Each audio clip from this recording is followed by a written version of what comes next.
Bienvenida toda persona que desee conocer los portentos, los sucesos insólitos e inexplicables de este nuestro México mágico.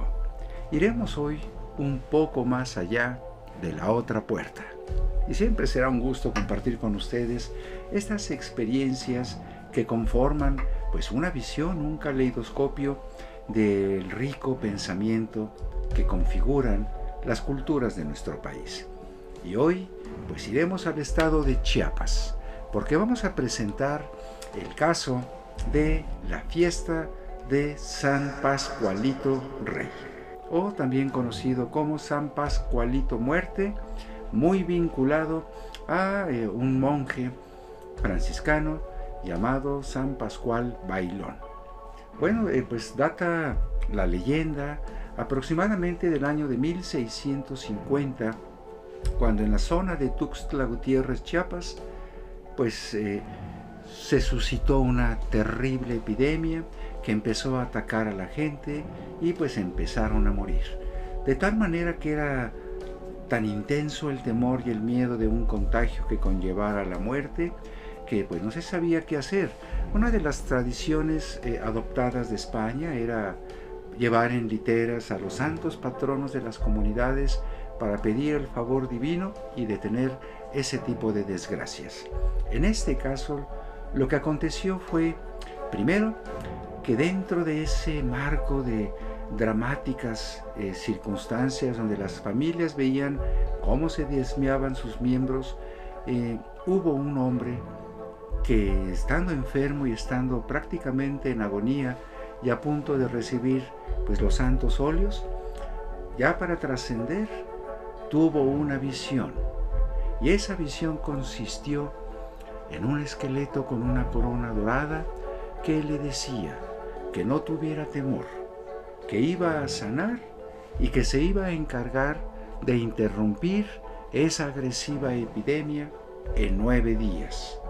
Lo cierto es que a cambio pedía este personaje fantasmal, insólito y sobrenatural, a cambio devoción, es decir, que la gente le venerara y le rindiera culto como agradecimiento a cambio de ese enorme favor.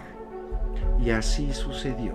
Este hombre recobró su salud y la epidemia cesó al 9º día. Las personas de la región estaban muy impresionadas, sobre todo porque se hizo una conexión de las raíces culturales vinculadas a la muerte con aquellas que se entrelazaban por medio de un fraile español franciscano que se llamó Pascual Bailón. De hecho, se edificó una iglesia para venerar a San Pascualito Rey y en su interior pues hay mucha actividad espiritual. La Iglesia Católica, Apostólica y Romana no acepta, no oficializa el culto a este personaje, pero la fe de las personas de la zona, de los pueblos cercanos, es tan intensa que cada día 17 de mayo de cada año sacan a pasear la imagen de San Pascualito Rey en una litera y hacen un recorrido aproximado de unas 50 cuadras para después retornar al interior de su templo. Y en el templo hay pues algunas costumbres muy interesantes que tienen que ver con la petición de favores, en las cuales se utilizan pues veladoras, por ejemplo rosas, veladoras rosas para el amor, veladoras negras para la venganza, veladoras blancas para proteger a los niños de sucesos sobrenaturales o ataques brujeriles, veladoras celestes para el dinero, veladoras rojas para la prosperidad y un sinnúmero de códigos que particularmente los zoques que acuden a esta veneración estilizan, además de mestizos, para pedir esos favores a este personaje considerado divino. En la zona también se ha dicho que pues después de que terminó en aquellos años esa terrible peste, se ha ido reproduciendo la creencia de que en la región y particularmente en las zonas altas de los caminos transita una carreta dirigida por un esqueleto con corona dorada. Y se dice que quien ve a San Pascual Rey, ya sea en las barrancas, en los caminos o en estos parajes, es una señal de que va a morir. De tal manera que muchas personas, por el contrario, en vez de esperar un súbito encuentro con este personaje, simplemente le piden protección para transitar con seguridad por los caminos de la vida en aquellas regiones maravillosas y misteriosas chiapanecas. Bien, pues San Pascualito Rey hasta la fecha sigue siendo un personaje que tiene un gran poder de convocatoria, ya que a Tuxtla Gutiérrez, en esa fecha 17 de mayo de cada año, acuden personas incluso desde Honduras, Belice y Guatemala para honrarlo. Bueno, pues esta es una de las historias que hoy presentaremos y les pedimos, por favor, denle like, suscríbanse y compartan, así como envíenos sus experiencias, comentarios o materiales que deseen que nosotros presentemos en este su programa. Y ahora vamos al estado de Colima, muy cerca de Ticumán, porque vamos a presentarles ahora la leyenda de las cuevas hechizadas de La Joya. Bueno, pues cuenta la leyenda que por ahí de los años primeras décadas del siglo XX, hubo un hombre que una vez al mes acostumbraba meterse a los cerros para ir de cacería. Él lo hacía pues para esparcir su mente, admirar la belleza de la naturaleza, sabiendo que en aquellas zonas había fieras salvajes como gato de monte y un sinnúmero de amenazas que él sabía cómo manejar, dado que era una persona que conocía esas formas de transitar por las montañas. Bien, pues en cierta noche, en luna creciente, que él había acomodado un entramado de ramas con hojarascas para dormir a una altura aproximadamente de 3 metros, esto para ponerse a salvo de las bestias o animales ofensivos, cuando de pronto se hizo el silencio. La noche estaba presente y con su agudo oído escuchó el pisar de un ser que por la velocidad de los pasos y la fuerza, dentro de un colchón de hojarasca seca que hacía imposible aproximarse a este cazador sin hacer ruido, él dedujo que era algo grande. Se llenó de miedo. Ni siquiera los grillos cantaban ni las aves nocturnas pasaban por ahí, lo cual acrecentó su temor. De pronto vio una sombra de gran estatura en forma de persona que se aproximó. Intentó tomar su rifle y ya no estaba.